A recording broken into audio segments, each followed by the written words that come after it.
pagi hari ini kita akan berbincang-bincang dengan satu tema tentang Rumah Sakit Umum Daerah Haji Boyasin Plehari yang saat ini telah memiliki pelayanan neurointervensi dan cath lab. Ya, ini adalah mungkin pelayanan baru ya.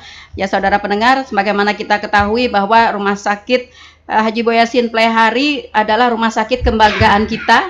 Ya. Dan rumah sakit ini selalu berbenah untuk meningkatkan pelayanan ya yang diperlukan oleh masyarakat Kabupaten Tanah Laut dari waktu ke waktu. Nah, kita pencerahan dulu nih Pak Dr. Gigi Budi. Bagaimana gambaran umum ya, keadaan dan wajah RSUD Haji Boyasin pada saat ini? Baik, terima kasih Bu Neli, Mas Iwan. Siap. Alhamdulillah hari ini kita diberi kesempatan kembali di Radio Tentung Pandang, senang sekali, dan ini tentu kita akan manfaatkan kesempatan yang baik ini ya Dr. Eko, karena kita juga perlu beberapa pengenalan untuk masyarakat karena ada beberapa layanan-layanan baru dan salah satunya yang akan kita bahas yang hari ini dan unggulan. Okay. Secara umum Rumah Sakit Haji Boyasin kita terus berbenah benar Bu Neli, di mana sesuai dengan kita memiliki visi menjadi rumah sakit yang unggul dan nyaman, unggul berada pada pelayanannya, di mana kita mencoba untuk memberikan alat-alat kesehatan terbaik, memberikan support kepada teman-teman dokter kami, spesialis kami untuk terus mengembangkan diri dan menjadi rumah sakit yang nyaman. Jadi menjadi rumah sakit unggul dan nyaman. Nyaman ini artinya untuk pasien, untuk keluarga pasien, dan tentu juga untuk teman-teman staf yang ada di seluruh rumah sakit. Jadi kita pengen rumah sakit kita unggul dan nyaman. Dan tentu konsekuensi dari visi ini kami harus mewujudkan itu semua. Salah satunya wajah dari rumah sakit adalah rawat jalan.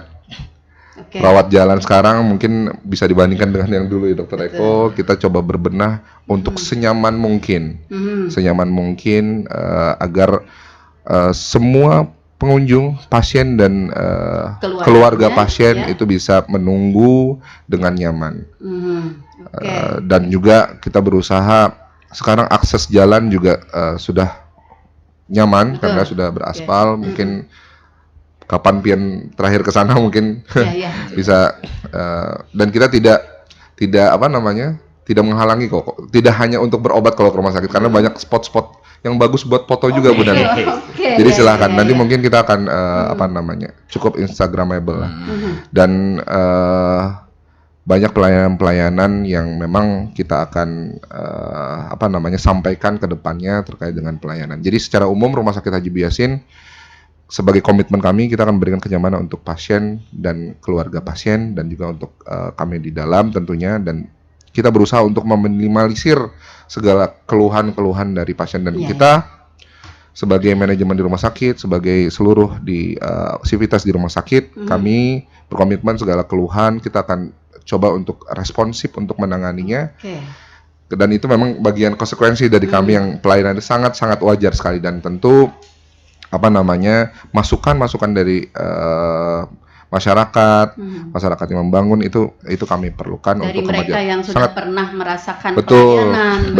Betul. Dan tentu beberapa akses kemudahan juga seperti layanan untuk pendaftaran, kita sudah menciptakan layanan online, sebenarnya ada aplikasi, mungkin nanti bisa kami sampaikan lebih dalam kalau misalnya diberi kesempatan. Terima kasih, mungkin secara umum begitu dulu Bu. Oke. Jadi kalau kita bayangkan begitu ya saudara pendengar, RSUD Haji Boyasin Plehari sekarang sudah semakin cantik, kalau perempuan semakin cantik. Ya, kalau laki-laki semakin ganteng gitu ya. Ya, karena selalu dilakukan pembenahan ya.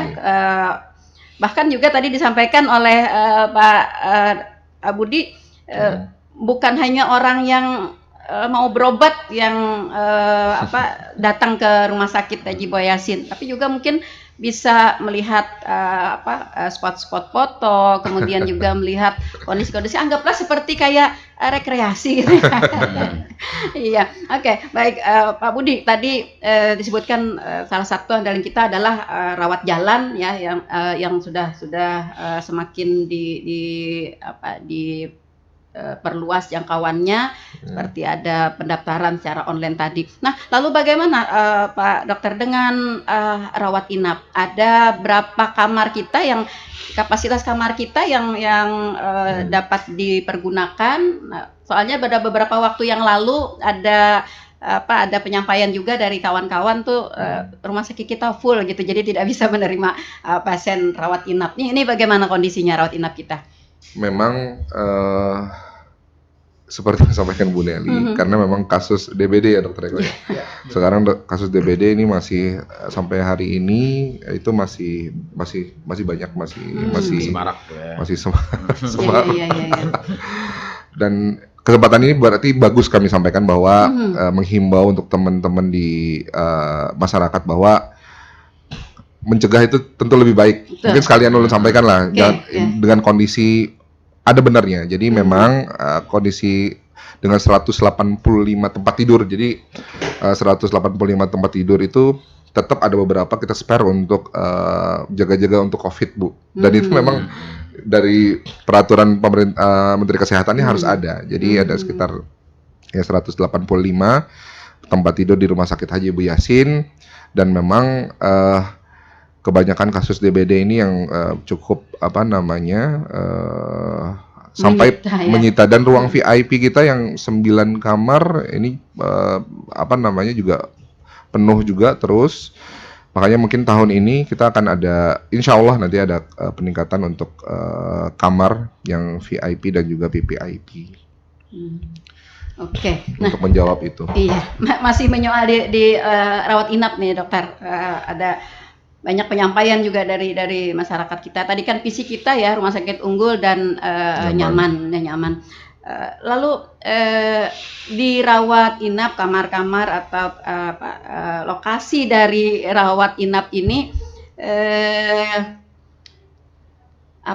kalau ada yang kemarin tuh bilang katanya agak pas kalau kita mau ke sana gitu sebutlah agak menyeramkan gitu.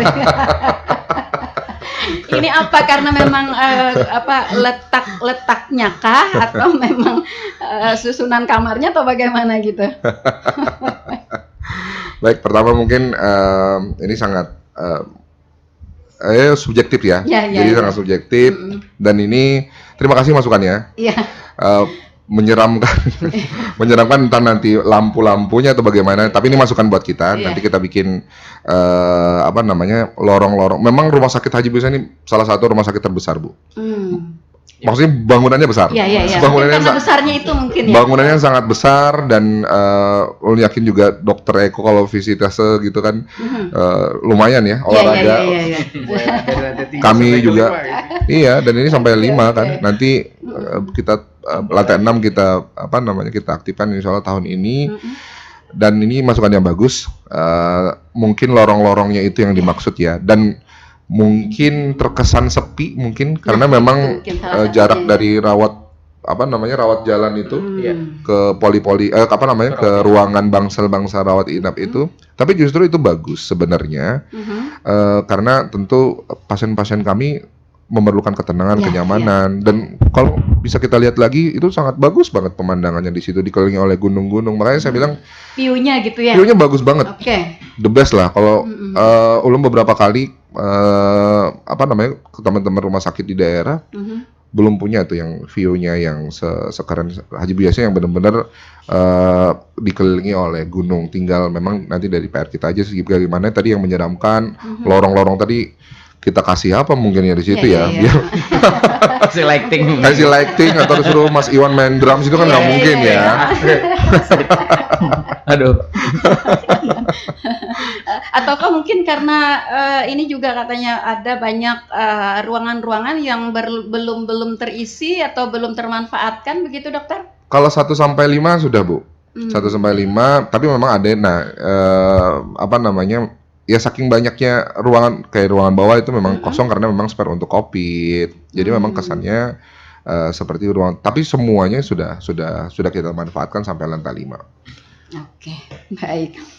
Ya, namanya juga terus Terima kasih. berbenah ya dokter Benar, ya. benar. Oke, Makasih namanya banyak. juga terus berbenah ya. Jadi kalaupun kondisinya mungkin Berarti kalau sepi juga ya, iya, pasien agak kurang menakut, iya. kurang nyaman juga ya. Keluarganya Pak yang kurang nyaman keluarganya. Saya ternyata. pikir malah enak gitu kan, nyari ketenangan gitu. Iya, takut katanya kalau keluar masuk gitu. Masya Allah. Takut, Oke, terima ya. kasih banyak Ya. masukannya. Baik ya, ya ini karena masih dalam proses ya, jadi diharap masyarakat bersabar gitu ya, bersabar. Kalaupun misalnya ada hal-hal yang menakutkan sekali, mungkin bisa ada security kita juga di sana ya Pak ya. Ada security kita, CCTV iya. kita jalan. Bisa minta antar mungkin, bisa dampingi. Aman. Iya. Mau lab musik gak bisa di sana Bu? Gak bisa. Solo drum gak bisa Mas Iwan. Tambah sakit. Tambah sakit orangnya. Oke, baik. Ya, kita menyoal ke pelayanan yang tadi baru dimiliki ya, termasuk pelayanan baru ya, dokter ya. Oke, neurointervensi dan cath lab ini sebenarnya dokter Eko apa sih gitu? Baik, terima kasih Bu Nelly. Jadi neurointervensi itu sebenarnya salah satu cabang dari ilmu neurologi atau kita mengenalnya saraf. Masyarakat mengenalnya saraf, spesialis saraf. Tapi sekarang sudah ada pembaruan bahwa spesialis saraf itu menjadi spesialis neurologi. Kadang-kadang soalnya disalah artikan saraf dan saraf gitu. Nah jadi akhirnya kita spesialis saraf di terminologinya saja dijadikan spesialis neurologi. Nah neurointervensi itu adalah salah satu cabang dari ilmu neurologi tadi, saraf tadi, yang lebih mendalami. Kalau yang saya dalami adalah vaskular intervensi. Jadi intervensi atau tindakan-tindakan pada pembuluh darah di otak. Nah, jadi gampangnya seperti itu. Neurointervensi ini adalah satu cabang ilmu neurologi di mana kita melakukan penanganan pada kelainan pembuluh darah di otak. Mungkin itu yang paling singkat. Nah, kalau cath lab-nya sendiri itu adalah alat dan bangunan sih sebenarnya. Itu kan catheterization laboratory. Jadi itu satu modalitas kita untuk bisa melakukan tindakan-tindakan di bidang neurointervensi tadi. Saya rasa itu Bu yang mungkin nggak begitu familiar Bu. Iya betul. Tapi yang paling gampang adalah kasus paling banyak di neurointervensi, neurovaskular intervensi itu adalah stroke. Nah, jadi kalau kita penanganan di Rumah Sakit Bu Yassin itu sebenarnya sudah bisa dari yang paling sederhana sampai yang kompleks. Nah, itu terutama stroke dengan stroke sumbatan, tapi dengan catatan datangnya kurang dari 4,5 jam gitu. Pasien-pasien stroke di kita rata-rata ini yang sangat menyedihkan sebenarnya. 2 hari rata-rata baru dibawa.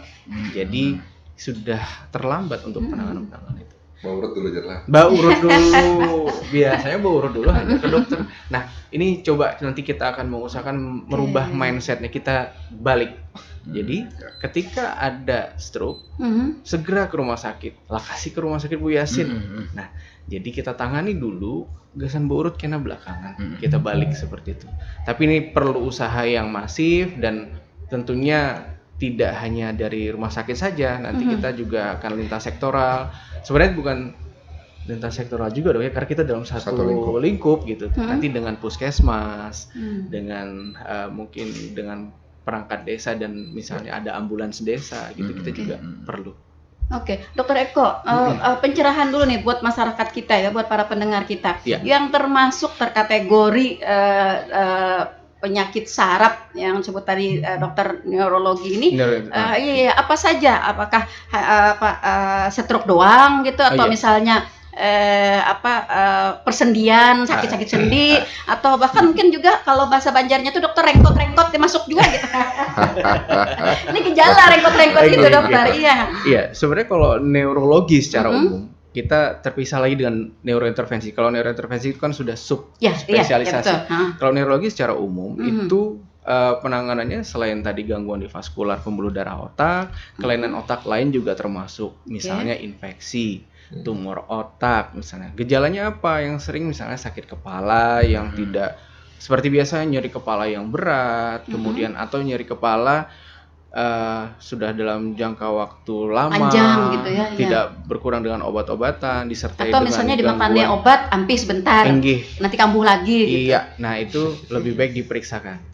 Jadi gejala sakit kepala yang berlangsung lama, kronis, itu lebih baik diperiksakan ke bagian saraf. Dan nyeri, itu tadi kan kita bicaranya masuknya tadi dari yang saya sampaikan tadi dari diagnosis. Jadi infeksi otak, tumor otak, misalnya ada stroke, itu kan gangguan-gangguan di otak ya Pak. Nah, kalau kita berangkat dari gejala, gejalanya apa yang sering di bagian saraf ya? Pusing berputar, tadi sakit kepala, nyeri leher atau tengkuk, kemudian nyeri bahu, itu termasuk. Jadi penanganan nyeri itu masuk juga di bagian saraf. Nanti kita yang akan melakukan penilaian lebih lanjut, ini memang murni di bagian saraf atau kita bisa berkolaborasi dengan bagian yang lain, kan begitu. Kalau kita masuknya dari gejala, itu. Kemudian untuk kelemahan anggota gerak yang bisa terjadi secara mendadak, itu misalnya tadi kalau yang separuh badan stroke, atau keempat-empatnya itu ada kelumpuhan saraf yang misalnya dinamakan Guillain-Barré syndrome. Jadi kayak misalnya kayak kebas-kebas gitu dokter? Iya, itu termasuk juga. Nah itu tadi kelemahan anggota gerak, kemudian gangguan sensoris, kesemutan, tebal-tebal, atau gangguan keseimbangan yang lain. Selain pusing berputar tadi, itu kan gangguan keseimbangan ya Pak. Juga kadang jalan yang sempoyongan, itu termasuk gejala-gejala yang bisa dikonsultasikan di bagian saraf. Sakit pinggang Bu yang paling banyak. Iya betul. Nah itu. Begitu. Oke. Jadi ternyata cukup luas ya. Luas. Apa ya? Lain saraf tadi Bu lah. Iya. Orang salah mengerti kan. Iya, saraf. Itu yang mau kita pencerahan kepada masyarakat kita. Baik. Kalau soalnya begini dokter Eko, masih ada masyarakat kita, Anda ke dokter mana ya? Dokter saraf anukah gangguan ini? Nah, itu dia ininya. Nah, jadi harus dibedakan juga nih. Bagaimana cara membedakannya, dokter? Sebenarnya kalau untuk bagian awalnya dulu sejarahnya sebenarnya bagian saraf, bagian psikiatri atau jiwa, saraf tadi, kemudian bedah saraf itu masih dalam satu rumpun ilmu yang sama sebenarnya. Tapi di tahun sekitar saya lupa tahunnya sekitar 70-80-an itu sudah mulai memisahkan diri. Jadi memang mirip-mirip Bu. Kasusnya. Tapi kalau untuk gangguan yang di bagian saraf itu berangkatnya pada keluhan-keluhan seperti yang saya sebutkan tadi, nyeri kepala, gangguan sensoris, ada kelemahan, gangguan lupa misalnya itu. Nah itu bagian saraf, neurologi. Nah kalau gangguan jiwa itu berbeda, misalnya perubahan perilaku, ada mungkin tiba-tiba mengamuk itu. Nah yang itu yang di bagian sebenarnya ininya sangat-sangat jauh ya sebenarnya gejalanya begitu. Cuma sebutannya aja yang hampir mirip. Hampir mirip. Jadi, sehingga anggapan masyarakat kayaknya sama gitu ya. Banyak murung, banyak diam atau kecemasan ya. Kecemasan itu lebih banyak di yang bagian sering ketawa psikiatri. juga ya, ketawa sendiri dokter. Sering ketawa dengan mikrofon juga ketawa tapi. Nah itu sebenarnya seperti itu. Tapi biasanya pun kalau misalnya ada juga yang tumbang tindih, artinya ketika gejala yang seperti disebutkan tadi cemas atau susah tidur, ketika masuk ke bagian neurologi, kita anamnesis, kita wawancara, lebih banyak gangguannya di bagian psikiatri, tentunya pasti akan kami konsulkan ke bagian psikiatri gitu. Jadi seperti itu. Satu lagi dokter, Dokter Eko, bagaimana sih data yang sudah ada atau kondisi masyarakat kita terhadap dengan penyakit yang tergolong di neurologi tadi, sehingga Rumah Sakit Umum Haji Boyasin Plehari merasa sangat butuh untuk melakukan pelayanan ini dan adanya cath lab ini. Berarti lebih ke neurointervensi kan ya? Baik. Ke neurointervensi ini yang saya sampaikan tadi, ini kita lebih spesifik ke pembuluh darah otak. Gampangnya seperti itu. Kelainan-kelainan di pembuluh darah otak. Misalnya kayak stroke, kemudian ada yang namanya istilahnya AVM, itu gangguan istilahnya anatomi di pembuluh darah otak, sehingga terjadi hubungan antara pembuluh darah arteri dan venanya. Gejalanya apa? Bisa sakit kepala, bisa kejang. Nah seperti itu. Nah kejadiannya sebenarnya stroke itu sangat tinggi. kejadian di tanah laut ya, kita belum punya angka prevalensi yang secara pasti. Kita masih belum melakukan studi itu, tapi ke depan akan kita lakukan studi itu. Tapi untuk kasus-kasus terbanyak di bagian saraf itu nomor 1 adalah kasus stroke. Nah ini yang kenapa kita urgensinya mengadakan pelayanan neurointervensi. Kita bisa melakukan penanganan dari yang awal sampai tingkat akhir. Saya bilang awal sampai akhir dengan terapi obat-obatan saja sampai tindakan intervensi. Yang intervensi ini bisa kita kayak misalnya Bu ya, kasusnya stroke. Stroke akut, ada stroke sumbatan, kejadian kurang dari 4,5 jam. Kita bisa melakukan tindakan intervensi dengan obat-obatan agresif. Kita berikan obat untuk meluruhkan sumbatannya. Nah, catatnya 4,5 jam. Jika membaik, syukur, alhamdulillah. Gitu. Bila belum membaik, kemudian berarti bisa ada tindakan yang lain, yang tindakan neurointervensi bisa kita kerjakan. Dengan apa? Kita ambil sumbatan itu dengan alat bantuan modalitas alat di cath lab. Kita lihat pembuluh darah otaknya kan. Sekali lagi stroke itu sebenarnya pembuluh darah otaknya yang mengalami gangguan, apa itu tersumbat atau pecah. Nah, nah kita lihat, kemudian bisa kita ambil itu sumbatannya dengan tadi metode trombektomi namanya. Artinya harus tindakan operasi begitu dokter? Bukan. Nah, ini suatu tindakan minimal invasif. Kita tidak perlu membuka di otak dan Ini kepala. bayangannya ya tadi kepala Jadi operasi kita buka otak, tidak kita cukup membuat sayatan atau tusukan kecil di pangkal paha, kemudian memasukkan alat seperti selang, teropong begitu untuk sampai ke sumbatannya di pembuluh darah otak. Kemudian kita bisa mengambil itu sumbatannya dengan alat tadi. Jadi lewatnya pangkal paha, minimal invasif sekali gitu. Tetap walaupun resiko apapun tindakan tetap beresiko ya Bu ya. Tapi itu adalah tindakan terbaik yang ada sampai saat ini di dunia manapun. Artinya bukan pian hendak bawa obat di sini, di Jakarta, di Inggris, di Amerika sama seperti itu gitu ya. Itu adalah tindakan standar untuk kasus-kasus stroke sumbatan yang saya sampaikan. Bagus sekali ternyata ya. Jadi ini yang perlu pencerahan dan sekaligus sosialisasi juga kepada masyarakat. Nah, kalau kita melihat kondisi itu saat ini, mungkin dalam per hari itu rata-rata ada berapa pasien kita yang harus dilayani dengan berkenaan dengan ini? Ini yang agak susah saya menjelaskannya, karena saya sampaikan tadi juga sama Pak Direktur bahwa rata-rata pasien stroke yang datang ke kita itu 2 hari rata-rata. Onset itu adalah mulai kejadian di awal sampai dibawa ke rumah sakit. Itu kan seharusnya tidak boleh lebih dari 4,5 jam. Tapi rata-rata di kita itu 2 hari, Bu. Ini bukan penelitian secara detail, tapi hasil wawancara mungkin dari anamnesis kita biasa melakukan penanganan itu rata-rata adalah 2 hari pasien itu baru dibawa. Nah kalau sudah 2 hari kita tidak akan bisa melakukan tindakan yang seperti saya sampaikan. Gitu. Dalam jangka waktu Desember sampai saat ini, di mana kita sudah bisa melakukan tindakan namanya intravenous thrombolysis, yaitu obatnya kita masukkan melalui infus untuk meluruhkan sumbatan di pembuluh darah otak. Kita baru cuma dapat 1 kasus. Coba bayangkan dari rata-rata pasien stroke itu sehari itu datang bisa 4-5 pasien satu hari. Nah, itu yang ke rumah sakit. Yang di rumah kita belum tahu. Nah, jadi yang di praktek juga ya tidak. Nah, itu hanya 1 orang, coba bayangkan. Itu dikarenakan tadi keterlambatan, ketidaktahuan di masyarakat dan artinya belum sadar pentingnya untuk segera melakukan pelayanan atau penanganan stroke pada pasien seperti itu sih. Saya ke Pak Budi. Pak Budi, apa yang menjadi persyaratan atau bagaimana prosedur masyarakat kita mendapatkan pelayanan neurointervensi ini? Karena begini Pak, ada statement mungkin ya dari masyarakat, pendapat sebagian bahwa berobat ke rumah sakit Haji Boyasin Plehari ini agak susah katanya Pak.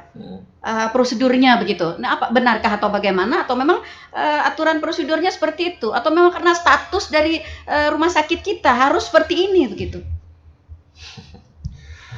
Syarat untuk dapat neurointervensi ya sakit dulu ya. Nggak, agak susah menjawabnya. Mungkin maksudnya administratif mungkin. administratif ya. Mungkin kita sekalian dengan pertanyaan ini Bu. Oke. Kayaknya berhubungan nih dengan Berhubungan ya. dengan Oke, baik. Sekaligus kita dokter. Boleh. Ada suara pendengar. Ada rekan Vina di Plehari. Ini maaf nanya Pak. Masuklah di BPJS pelayanan Nah, ini tadi. iya. Oke. Connect. Jangan-jangan nanti maaf ini tidak termasuk dalam BPJS Baik, JER. Nah, hehehe Vina di Plehari. Nah, terus ada rekan Mahdi di Takisung. Apakah stroke memang boleh diurut, dokter? Ya. Oke. Yang berikutnya ada Pak Ahul di Panyipatan, rekan Ahul di Panyipatan. Ya, Assalamualaikum Pak Direktur. Bagaimana dengan peralatan cuci darah di rumah sakit kita? Karena ada yang katanya antri lah, banyak banar. Nah, bahkan ada yang tidak mendapatkan giliran, dokter, sehingga harus ke rumah sakit Banjarmasin. Kan katanya RS Haji Boyasin kita adalah RS rujukan sekarang, Pak. Baik. Betul. 3 dulu, Pak.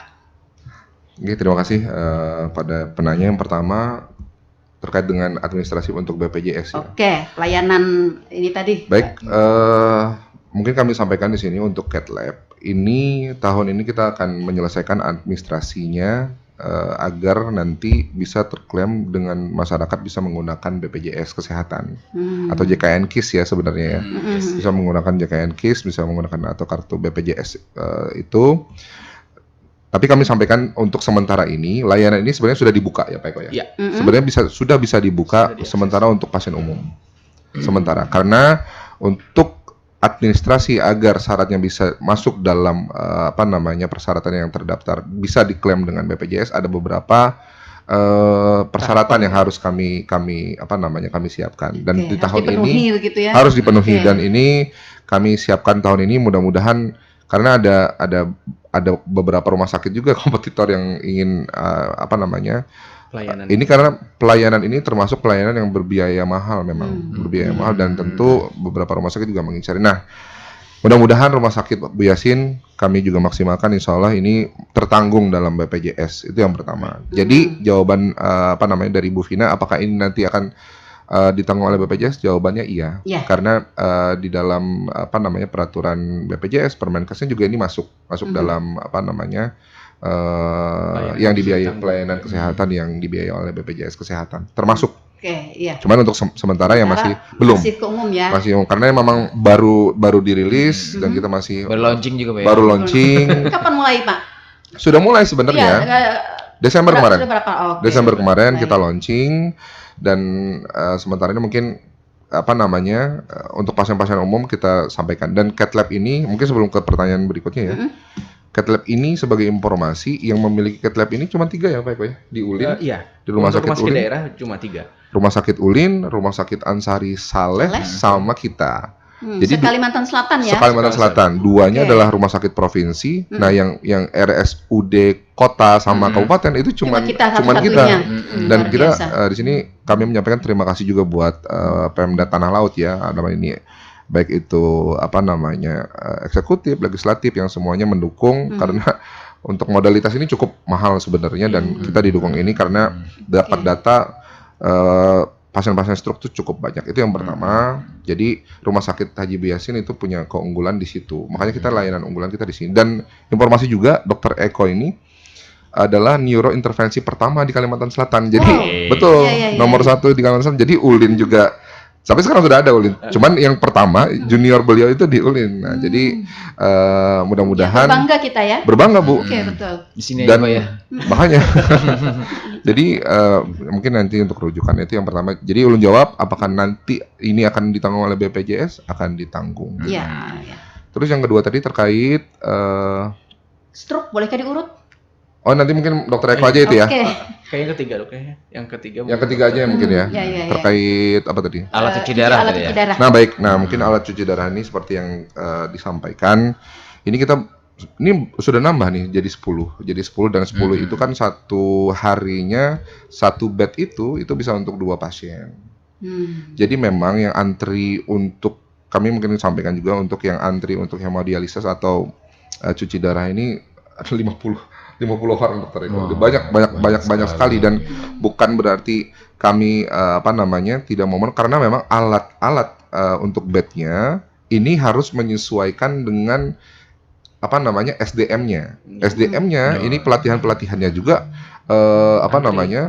betul se-Indonesia kita berusaha karena satu perawat untuk hemodialisis dia akan memegang sekitar 4 bed. Nah, ini yang menjadi kendala kita juga. Jadi kendalanya ini nasional sebenarnya. Kendalanya nasional dan Rumah Sakit Abu Yasin kita pun ingin banget untuk masyarakat Tanah Lot tuh bisa terlayani semuanya gitu ya. Bener Bu, banget dan karena kita juga walaupun rumah sakit mana semuanya akan ditanggung oleh BPJS kita paham, cuman yang tentu transportasi, akomodasinya itu yang mungkin menjadi keluhan dari teman-teman dan di kesempatan yang baik ini juga kami sampaikan yaitu realnya kenyataan lapangannya di mana slot-slot yang sudah ada ini memang sudah diisi oleh pasien-pasien yang reguler. Artinya pasien-pasien yang sudah menetap begitu ya. Yang sudah menetap dan ini dari jam 6 pagi startnya sampai iya Bu. sampai dan tapi kami tetap akan ada spare 1 bed yang memang untuk keadaan sito atau memang yang darurat gitu, yang darurat gitu. Betul. Nah, mungkin akan masuk sini dulu. Habis itu mungkin kalau sudah kecuali ada slot yang kosong, nah mungkin kita akan masukkan sesuai antriannya. Jadi memang kita berusaha nanti kalau misalnya perawat kami sudah ada yang pelatihan kita akan nambah bed lagi perawat kami.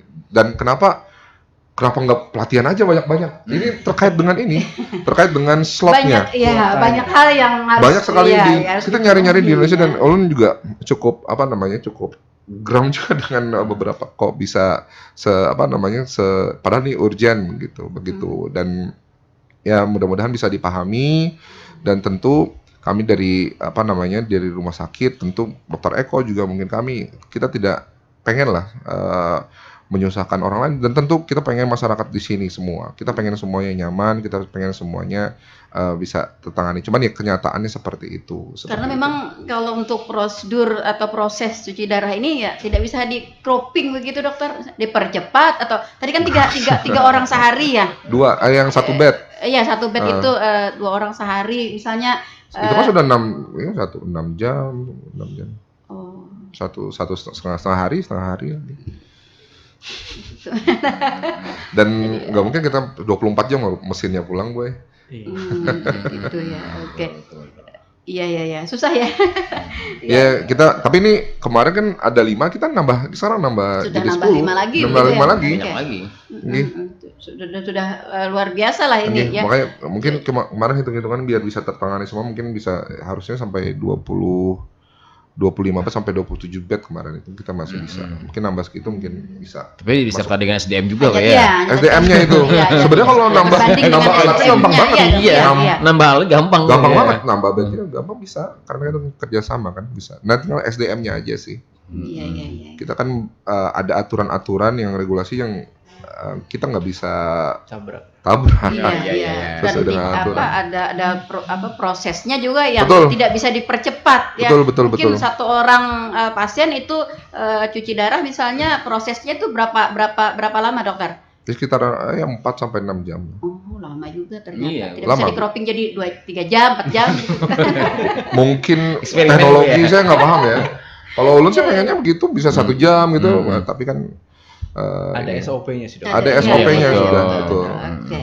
Jadi ini juga butuh pengertiannya dari masyarakat kita ya. Padahal ini hal yang urgent, Pak, untuk SDM-nya ini. Urgent banget. Kenapa jadi enggak?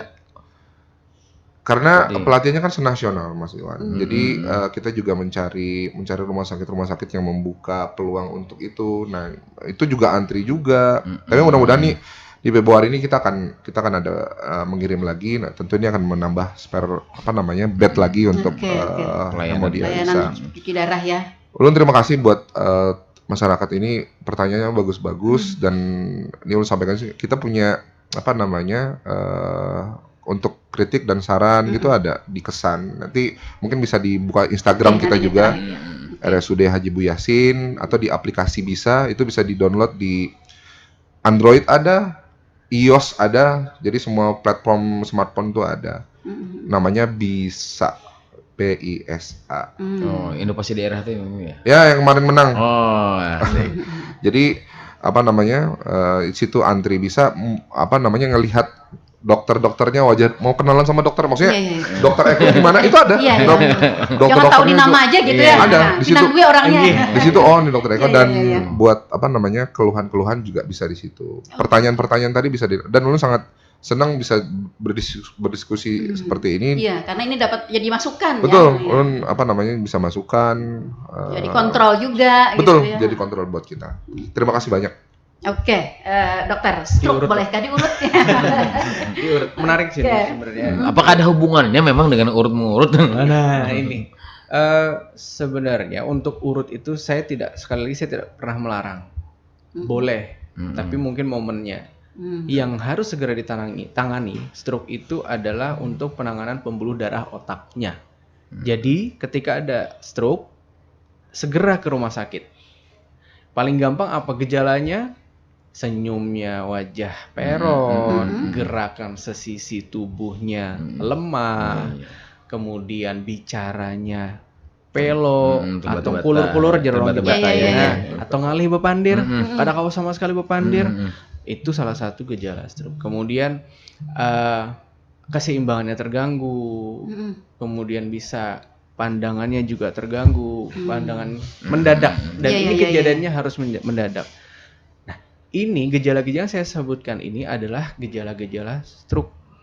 Ketika ada gejala itu, segeralah ke rumah sakit dahulu, Lakasi ke Bu Yasin. Nah, penanganan ini yang sebenarnya kita mau tangkap golden periodnya. Jadi stroke itu ada masa golden period di mana kita bisa menyelamatkan sel-sel otak lebih maksimal dan optimal. Jangka waktunya adalah 4,5 jam. Jadi tadi urut boleh, tapi mari kita rubah mindsetnya ke rumah sakit dulu. Hendak bawa urut karena imbah dari rumah sakit boleh. Tapi memang biasanya ulun memadahi yang boleh diurut di sini. Itu tetap kita kasih edukasi. Tidak kita kemudian serta-merta kada boleh, kada. Cuma ada yang bisa diurut juga. Ada bagian-bagian tertentu yang boleh diurut, ada yang tidak begitu. Poinnya sebenarnya itu tuh. Boleh, Bu. Tapi yang lebih utama saat ini adalah stroke itu segera ke rumah sakit. Agar dapat ditangani tadi ya, apalagi dengan fasilitas cath lab kita. Iya, fasilitas cath lab, kemudian obat-obatan untuk peluruh sumbatannya kita sudah ada. Kada perlu lagi buhan pian ke rumah sakit. Anggapnya yang paling dari sini ke Ulin misalnya. Di sini aja ada kayak gitu. Ke rumah sakit Banjarbaru misalnya. Di Banjarbaru ya waktu lagi. Kita punya waktu 4,5 jam loh. 4,5 jam. 4,5 jam begitu pasien datang, kita sudah punya tim coach stroke. Insya Allah ketika masuk di rumah sakit 20 menit kada sampai itu hasil CT scan sudah ada. Nah jadi ini benar-benar fast respon. Nah cuma sayangnya sampai saat ini baru 1 orang yang bisa kita tangani. Karena apa? Dia diantar ke rumah sakitnya cepat. Nah di kesempatan ini juga mohon izin juga kita berikan informasi ini. Artinya segera ke rumah sakit jika ada gejala-gejala yang saya sebutkan tadi. Stroke, segera ke rumah sakit, Lakasi ke Bu Yasin. Artinya Bu urut sebenarnya tidak dilarang ya, tapi jika ada gejala itu segera dulu ke rumah sakit. Betul. Ya, segera dulu ke rumah sakit sehingga dapat pelayanan yang kegawat daruratannya tadi teratasi, Bu. Baik. Karena ada persyaratan lama terserangnya ya. Jadi kita 4,5 jam, jadi kita kejar-kejaran nih dengan waktu. Gitu. Baik, betul.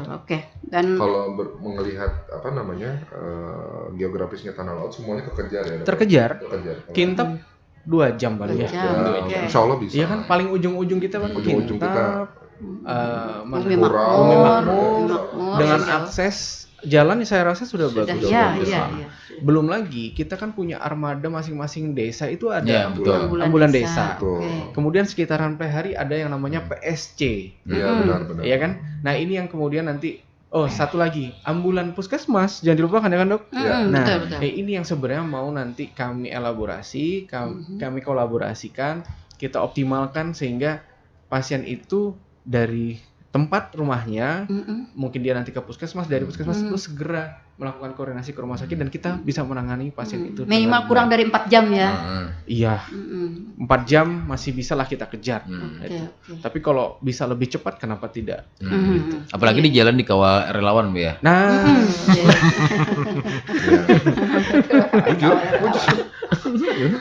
Lebih cepat. Iya. Oke, Dokter Budi, Siap. ini juga nih berkaitan dengan kan di rumah sakit kita Haji Boyasin sudah banyak masih ada ya. Oke, baik. Ada suara pendengar. Suara pendengar, selamat pagi. Oke, selamat pagi. Dengan siapa di mana? Dengan Heri Bu, Batu Ampar. Oke, Mas Heri di Batu Ampar, silahkan. Oke, jadi ini terkait, saya nggak tahu nih, saya kan baru dengar radio, kebetulan di mobil kan dengar radio. Yap. Nah ini sebenarnya judulnya apa saya nggak ngerti kan, Oke. Cuma ada bisa saya tangkap bahwasannya yang hadir di sini kan pihak dari rumah sakit. Haji Boyasin, Terkait direktur, dengan ya. cuci darah ini Bu. Terkait dengan pasien cuci darah ini misalnya nih, Oke. pasien itu divonis suruh cuci darah seminggu 2 kali mungkin. Nah, ternyata dirujuk ke rumah sakit di Bu Yasin atau di mana karena Oke. mungkin di Banjar Bu, di rumah sakit Ulin atau di luar lah, dengan alasan apakah di rumah sakit Bu Yasin itu nggak bisa lagi menampung karena udah terlalu banyak yang cuci darah, jadwalnya penuh umpamanya. Oke. Nah, ini kan sangat merepotkan sekali bagi pasien-pasien yang di tanah laut kan mereka harus 2 minggu sekali ke luar tanah laut. Oke. Kalau kita lihat kapasitasnya di Bu Yasin kan untuk ruangan kan luas juga. Nah, Betul. sebenarnya kendalanya itu seperti apa gitu loh, Oke. pasien kalau sampai disuruh rujuk ke luar daerah karena alasan full capacity. Dulu aja Bu Nelly, masih Bang Iwan, salam sehat. Oke. Waalaikumsalam Dan warahmatullahi beliau wabarakatuh. memang benar-benar terlewatkan. Iya, terlewatkan. Iya, betul. Keterangannya, sekali. Terima kan kasih. sudah Iya, tadi. tapi ini bagus dokter. Iya, supaya juga lebih jelas ya. Lebih jelas masyarakat kita. Langsung bisa 2 kali ditanggapi. Abdul, Pak. Oke, ya. Baik Pak Heri, terima kasih atas pertanyaannya. Jadi ini sangat PR besar buat kami di Rumah Sakit Haji Bu Yasin. Terima kasih Pak Heri pertanyaannya. Dan tentu kami sampaikan bahwa sekarang kapasitas kita seperti yang disampaikan Pak Heri betul. Kita bisa sebenarnya lebih dari yang sekarang bisa. Oke. Lebih Kalau dari ruangan 10. mungkin memungkinkan. Kalau ruangan dokter, ya. sangat memungkinkan. Iya. Sangat memungkinkan untuk menampung yang sekarang. Nah, cuman itu tadi kembali kami sampaikan bahwa kendalanya adalah kita ada regulasi atau peraturan-peraturan yang harus kita ikutin. Bahwa satu perawat yang terlatih itu bisa untuk 4 tempat tidur, dan Maksimal ya. maksimal. Oke. Sudah maksimal banget dan kita masih terkendala dengan SDM yang terlatih ini. Tapi kami berjanji di Februari ini kita akan menambah lagi SDM yang terlatih 2 orang dan sehingga kan cukup banyak ekspannya nanti. Dan mudah-mudahan ke depannya ini bisa antrian-antrian yang masih 50 orang tadi bisa masuk semua gitu. Gitu. Kalau boleh tahu Dokter Budi, SDM kita yang terlatih di Rumah Sakit Haji Boyasin tersedianya ada berapa banyak? Kalau untuk perawatnya ya ada sekitar, kalau yang sekarang untuk terlatih ada 5, berarti ada sekitar 2 sampai 3 orang. Oke. Sama 1 dokter itu kan sudah ini juga. Dokter 1 dokter anu. terlatih untuk ini. Oke, jadi ya Pak Heri memang Mas Heri cukup terbatas di SDM. SDM-nya sih. SDM. Tadi kalau misalnya ruangan seperti yang Pak Heri Ruangan sampaikan tadi, bisa. ruangan sebenarnya kita sangat juga memungkinkan. Nah, kemudian juga peralatan ya seperti yang disampaikan oleh Dr. Gigi Budi tadi, mudah aja kita beli begitu ya. Nah, Enggak beli Bu. Kita kerjasama. Oke, kita kerjasama. Dan Oke. Ya, pokoknya mudah kita adakan lah gitu Insya ya Allah. kalau peralatannya. Nah, hanya saja di SDM yang kita terkendalanya di sana. Dan Karena kan kabar ada- gembira juga bulan Februari nanti ya akan ada Mudah-mudahan. pelatihan begitu, berarti akan ada tambahan Ada ya penambahan, tenaga insya teknis kita yang terlatih. Nambahan nanti Oke. divisitasi lagi, berarti nanti kita jalan. Terima kasih, mudah-mudahan PR besar sih ini, keluhan juga cukup banyak memang. Iya, begitu ya Pak Betul. Mas Heri di Batu Ampar. Oke. Dan mudah-mudahan juga ini menjadi permakluman gitu ya bagi seluruh masyarakat kita, khususnya yang tidak terlayani ya untuk fasilitas cuci darah di RSUD Haji Boyasin Betul. Plehari. Oke. Baik, ini satu juga lagi yang jadi pertanyaan juga masyarakat kita, Dr. Gigi Budi. Rumah sakit kita ini kan rumah sakit rujukan begitu, rumah sakit rujukan. Artinya pasien atau masyarakat kita itu harus berobat itu diawali dari pelayanan kesehatan yang terbawah. Nah, seperti itu. Nah, ataukah memang ada masyarakat kita yang bisa langsung datang memakai atau menggunakan bukan ke dokter yang spesialis begitu dokter. Iya, langsung gitu berobatnya langsung ke spesialis, tidak melalui fasilitas pelayanan yang di bawah. Ya, kelas pertama dulu. Oke, ya, ya. itu. Oke. Yang banyak juga jadi pertanyaan nih. Oke. Baik. Iya. Karena rumah sakit kita rumah sakit umum daerah gitu kan. Baik. Tetap sesuai prosedur. Jadi pengguna asuransi JKN KIS, Jaminan Kesehatan Nasional, Kartu Indonesia Sehat itu, KIS itu tetap harus mulai FKTP dulu. Nih yang bukan sito ya, bukan pasien gawat darurat. Kalau pasien gawat darurat mungkin ini banyak salah kaprah juga di sini. Kalau pasien gawat darurat nggak usah khawatir, bahkan yang nggak ada jaminan nggak usah mikir, kita nggak usah mikir ini dulu lah, pikir nyawa aja dulu. Sama juga yang lu sampaikan juga, terutama untuk pasien-pasien stroke. Oh, kita gimana nanti biayanya, udah bawa dulu aja. Karena rumah sakit daerah kita diberi amanah untuk itu, dan ini adalah milik daerah, bawa dulu aja, kita selamatkan nyawa dulu. Kalau untuk administrasi nanti gitu ya. Ya itu belakangan lah, kalau untuk kita selamatkan dulu. Dan untuk kegawat daruratan itu bisa langsung, Bu. Tapi kalau untuk yang kasus-kasus yang memang sudah rutin, rawat jalan lah. Rawat jalan. Gitu, ya, tapi ya maunya dan dia ke spesialis gitu. Dan mau ke spesialis tapi menggunakan apa namanya BPJS, ya mau nggak mau ya memang harus ada bawa apa namanya pengantar rujukan dari FKTP-nya, baik itu dokter keluarga atau dari puskesmas atau klinik yang bekerja sama seperti. Boleh kalau dia pasien umum boleh. Kalau umum boleh. Umum kan tidak ada larangan ya, tidak kalau ada umum prosedur, gitu. Boleh. Habis itu pasien-pasien asuransi di luar BPJS itu swasta itu ya juga boleh.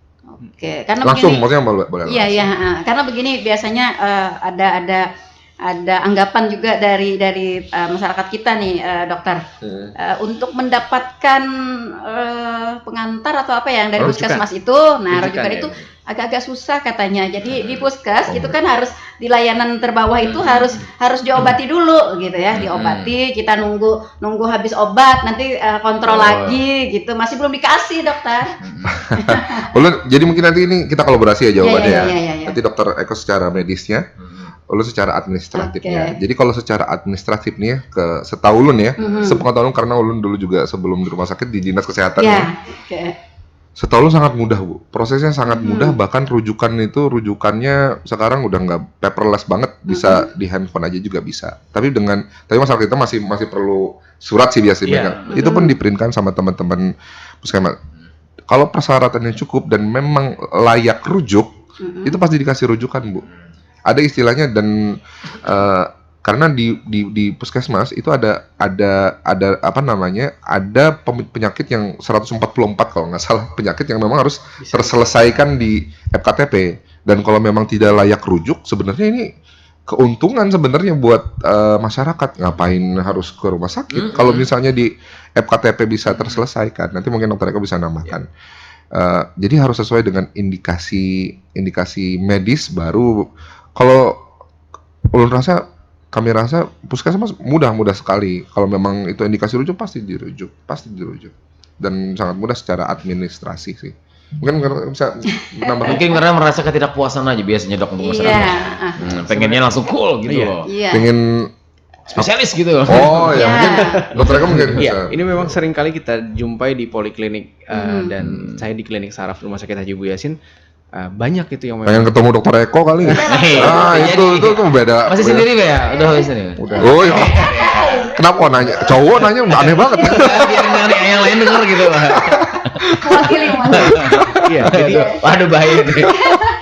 Direktur jadi memang kebanyakan pasien datang itu mau langsung ditangani oleh spesialis. Itu ya secara mungkin psikologis pasien yang kita tidak bisa menyalahkan juga, tapi memang ada aturan-aturan tadi yang disebutkan oleh Dr. Budi bahwa ada penyakit atau keluhan yang seharusnya bisa diselesaikan atau ditangani di tingkat pertama, baik itu oleh puskesmas, dokter keluarga, atau klinik yang bekerja sama dengan BPJS itu. Nah, kemudian yang jadi problem itu kebanyakan adalah ketika pasien itu sudah parah, dia baru berobat, sehingga harusnya begini kan, ketika ada keluhan, pasien harusnya berobat dulu langsung kemana? Ke puskesmas, FKTP tadi yang saya sebutkan, dokter keluarga atau klinik yang bekerja sama, harusnya ke situ dulu kan Bu. Nah tapi kebanyakan sudah datang sudah lebih berat gejala. Jadi ketika di layani di puskesmas, kemungkinan sudah penyakitnya sudah lanjut, belum berkurang keluhannya, sehingga dia datang ke puskesmas hanya meminta untuk rujukan. Nah ini yang sebenarnya mungkin ini juga harus dikomunikasikan ke masyarakat bahwa ketika ada keluhan segera tangani dulu. Nah ini yang kejadian seperti itu. Jadi mau buru-buru Bu ke dokter spesialis. Iya. Biasanya begini Dokter Eko, tiba-tiba datang begitu kan ke puskesmas mau ngapain gitu, saya mau minta rujukan. Ternyata oleh pihak puskesmas itu belum dikasih rujukan. Terus apakah memang prosedur, nanti dijelaskan dulu Dokter. Siap. Apakah memang prosedur ya ada kewajiban memang puskesmas harus memberikan pelayanan terlebih dahulu begitu, mengevaluasi berapa lamakah pelayanan yang diberikan sehingga mereka dapat merujuk ke Rumah Sakit Haji Boyasin. Ini ada katanya sudah beberapa kali gitu, saya dikasih obat terus nih. Saya berapa kali mau minta rujukan ke rumah sakit tapi tidak dikasih. Nah ini yang ya itu menjadi dilema di masyarakat kita ini. Masih sebenarnya ya itu tadi satu, nah itu benar tuh disampaikan Dokter Eko bahwa sekarang kita harus berubah memang pola mindsetnya bahwa berobat ke FKTP itu jangan yang nunggu sakit juga, boleh kok yang istilahnya yang rutin untuk promosi kesehatan, nanya-nanya tentang kesehatan juga boleh ke FKTP itu boleh. Nah terkait yang tadi ya udah berulang-ulang kali dikasih obat apabila aku dirujuknya itu loh. Pengalamannya Bu ya. Jadi gini, sebenarnya kita di seluruh puskesmas di Tanah Laut, dokter-dokter kita juga semua udah kompetennya sesuai dengan di FKTP ya Dok ya. Betul. Semua sudah memiliki kompetensi sesuainya, dan memang dari 144 diagnosis yang ini, dan itu memang harus terselesaikan di FKTP. Tapi memang hati ini menahan dirujuk itu pang susahnya lah. Kadang-kadang karena memang kesembuhan itu sebenarnya dari subjektivitas jadinya. Ketika seorang dokter memberikan pelayanan di FKTP, itu kan dia objektif Bu menilai. Nah, hanya objektif betul. Ya itu tadi. Pasien merasa pengennya, aku harus ke dokter spesialis gitu. Nah, itu sebenarnya itu yang harus dirubah lah. Berobat ketika gejala awal seharusnya sudah berobat. Jadi ketika agak berat atau makin berat itu sudah ada dokter melihatnya sebagai ini satu indikasi untuk dilakukan rujukan ke rumah sakit. Mungkin seperti itu sih. Dan mungkin bisa pastikan tidak ada teman-teman yang mempersulit dan tidak mau merujuk tuh nggak ada, Bu. Lu bisa pastikan teman-teman dokter itu pasti kenapa nggak merujuk, karena mungkin ibu nggak usah capek-capek ke rumah sakit. Iya, mungkin pendapat Ibu, dokter ini masih bisa masih ditangani bisa kok. gitu. Artinya dalam Puskesmas dekat tahap rumah, yang iya. masih biasa begitu, belum Betul. terindikasi harus ke spesialis. Betul, Ya, cuman pasti. karena masyarakat kita ini Pak, apalagi kalau orang sakit gitu ya, maksudnya orang sakit ini kan artinya orang yang tidak baik-baik saja gitu ya. Iya. Pikiran kan macam-macam gitu. Apakah ini misalnya kita serta-merta tidak dikasih misalnya rujukan di puskesmas, tapi kita sudah pernah berobat di puskesmas, lalu kita langsung ke spesialis di Rumah Sakit Haji Boyasin, bisa diterima kah? Jadi umum. Oh. Kecuali gawat. Kecuali gawat darurat, Gawat, Bu. oke. Kalau Kecuali gawat, iya. gawat darurat bener dok. Misalnya vertigo gitu Iya, misalnya itu pusing berputar yang berat, sakit yang berat. berat banget. Ke UGD dulu, nanti Ke UGD. dievaluasi oleh dokter Nanti UGD. dievaluasi. Kalau yang Tapi kalau misalnya izin ya, kalau flu misalnya, Oh, iya. ya namanya ya, flu pengen ketemu dokter Eko kan ya, maksudnya iya. kan agak susah dokternya ngasih rujukan misalnya. Gak berani lagi saya ngomong. Iya, luar biasa. Kita yakin berarti sekali lagi ya teman-teman puskesmas sudah sangat sesuai dengan prosedurnya, dan saya belum pernah melihat artinya tidak memberi rujukan itu dengan alasan yang tidak sesuai dengan indikasi, nggak ada. Semuanya masih memang sesuai prosedur, semua sudah sesuai dengan SOP-nya. Artinya dokter di puskesmas memandang ini tidak perlu ditingkatkan gitu ya. Nggak perlu dirujuk, Ditingkatkan statusnya ya. Padahal untung ya. dan Iya. karena menyusahkan kayak gitu. Iya. Tidak Padahal menyusahkan. sebenarnya ini adalah satu hal yang baik sebenarnya. Sangat baik, ya. sangat Tapi baik. karena pasien tidak terpenuhi Sangat baik, keinginan ketemu dengan dokter spesialis, nah itu aja mungkin ya. Oke. Ada lagi. Jangan-jangan juga kenapa nggak sembuh-sembuh nih, obatnya nggak dimakan mungkin ya. Wah. Iya, nunggu-nunggu dirujuk dulu gitu. Baik, kita masih ke suara pendengar Pak Darkandiah di Atilam. Ya izin Pak, saran aja nih Pak Direktur. Siap. Untuk bisa diberikan kesejukan di ruangan awal di resepsionis itu Pak, agar pengap bisa agak pengap Pak ya, karena bila terkumpul Ya benar. baik pasien maupun keluarga. Makasih. Oke. Baik, yang kedua ada Udin Sedunia ya. Waduh. Ya, banyak DRS kita kasus DPD.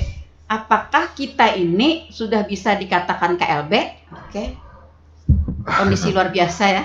Pertama untuk rawat jalan jalan ini pengap, ulun setuju. Di resepsionis ya. Di resepsionis, Oke. tapi sudah ulun taruh AC yang standing nggak cukup. Tahun ini ulun kasih AC sentral, insya Allah tambah dingin nanti. iya. Sampai menggigil.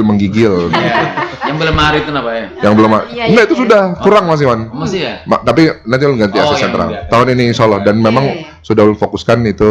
Ulun terima kasih nih masukannya Oke, bagus. oke. Berarti kan sudah ada keluhan nih. Iya, betul. Terkait KLB, ulun bukan kompetensi untuk menjawab karena ini bagiannya di dinas kesehatan. Nanti tapi dari informasi yang Kalau ulun, kondisi di rumah sakit sendiri dokter? ini yang terakhir ada 54 kasus ya, masih cukup banyak, Oke. cukup banyak. Tapi belum ada dari pemerintah, belum ada KLB Belum sih. ada. Belum ada Iya. KLB. Tapi yang menentukan KLB memang dari dinas kesehatan. Kesehatan ya, iya.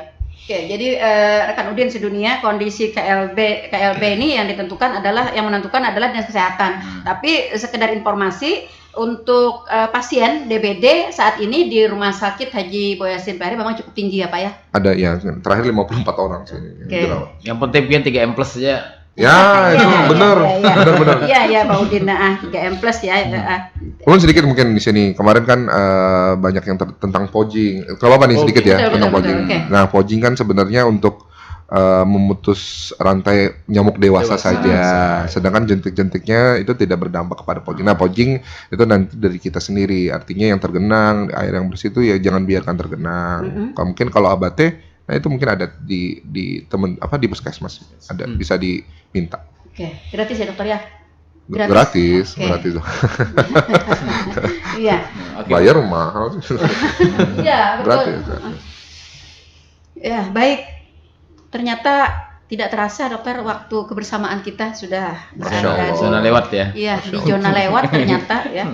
Karena memang kalau kita berbicara pelayanan untuk orang sakit ya cukup panjang dan cukup banyak sebenarnya hal-hal yang perlu kita sikapi. Namun intinya sebenarnya adalah pemahaman antara kedua belah pihak, baik dari pasien maupun dari penyelenggara kesehatan itu sendiri ya. Jadi penyelenggara pun ingin sebenarnya pihak Rumah Sakit Haji Boyasin pengen memenuhi harapan ya dokter semua pasien kita. Tapi kan ada prosedur, ada persyaratan yang harus dipenuhi. Nah, sehingga ada terkendala ya di beberapa. Dan harapan ke depan nih Dokter Budi untuk rumah sakit kita, kemudian juga untuk masyarakat kita nih seperti apa? Tentu harapan ulun ya seperti yang kita bicarakan yang tadi, bahwa kami sangat terima kasih terhadap masukan-masukan tadi. Jangan kami sampaikan di sini, kami tidak alergi terhadap masukan. Boleh karena memang itu yang kami informasi yang bisa kita dapat dari situ, masukan-masukan buat kami. Dan tentu kedepannya kita mewujudkan visi kita tadi, membuat nyaman untuk pasien dan untuk karyawan-karyawan kita juga, untuk kita semua. Dan terima kasih sekali lagi buat hari ini yang ulun ke radio ini berapa kali lah? Yang ketiga apa yang keempat? Ini yang paling ramai nah. Paling pertanyaan, terima kasih banyak dan atas atensinya. Mungkin kalau 2 jam lagi mungkin banyak lagi. Terima kasih. Tapi masyarakat Tanah Laut, kalau mau silakan, tadi buka Instagram, ada kesan di sana untuk melanjutkan pertanyaan-pertanyaan, boleh. Di media sosial ya dokter. Media sosial boleh, di RSUD Haji Boyasin, silakan di sana boleh. Ada FB, ada IG ya. Instagram untuk sementara. Kalau dari ulun sih itu, terima kasih banyak atas semua masukannya, dan mudah-mudahan Rumah Sakit Haji Boyasin bisa membuat kayak tadi yang untuk HD kita bisa mengakomodir semua PR-PR besar kita sedikit demi sedikit untuk kenyamanan di masyarakat Tanah Laut. Terima kasih. Oke, baik. Saya masih ke Dokter Eko juga nih, karena ini juga memerlukan pengertian dari masyarakat. Apa yang menjadi garis bawah dokter untuk pelayanan di neurointervensi ini tadi? Baik, untuk pelayanan di neurointervensi sebenarnya ini terbagi sebenarnya ada 2 nih Bu. Kalau untuk neurointervensi kita nggak bisa singkat ini. Jadi pelayanan neurointervensi itu bisa mencakup 2 hal besar, yaitu penegakan diagnosis dan tindakan intervensinya. Penegakan diagnosis kita bisa melakukan tindakan DSA cerebral atau spinal. Jadi kita lihat pembuluh darah otaknya atau sumsum tulang belakangnya untuk menegakkan diagnosis. Baru kita melanjutkan ke penanganannya. Apakah kita nanti memberikan penanganan tadi, sumbatan stroke-nya kita ambil, kemudian ada pembuluh darah yang menggelembung kita kuatkan, kita coiling, kemudian ada penyempitan pembuluh darah yang menuju ke otak, bisa kita lakukan pemasangan cincin, ring. Kalau dulu cuma kenal di jantung, ini kita yang ke ternyata otak. ada juga di otak. Betul. Ada ring. Nah, kita bisa melakukan sumbatan di pembuluh-pembuluh darah yang mengalami kelainan AVM tadi misalnya, atau tumor otak jenis meningioma, kita bisa sumbat juga pembuluh darahnya. Nah, ini sebenarnya pelayanan-pelayanan secara umum yang bisa kita dapatkan ketika neurointervensi itu bisa berjalan. Seperti yang Dr. Budi tadi sampaikan, insya Allah bulan depan ada visitasi dari BPJS, mudah-mudahan saja goal. Dan kami ini mohon dukungan dari semua pihak, baik itu Bapak Bupati, PJ Bupati, dari pihak eksekutif maupun dari legislatif, dari DPRD. Sebenarnya itu Bu. Nah, yang yang di-highlight sebenarnya malah kalau kejadian stroke, segera ke rumah sakit. Itu saja kalau untuk highlightnya. Terima kasih Bu, Bapak. Iya, baik. Saudara pendengar, sayang sekali waktu bersamaan kita sudah berada di zona lewat. Itu tandanya kita harus mengakhiri bincang-bincang kita di program Talkshow Tanah Laut Penyapa edisi hari ini, Kamis 25 Januari 2024. Mudah-mudahan apa yang kita perbincangkan memang benar-benar dapat memberikan pencerahan kepada masyarakat kita dan dapat menjadi sebuah pemikiran dan pertimbangan ya bagi pihak rumah sakit Haji Boyasin Plehari. Terima kasih.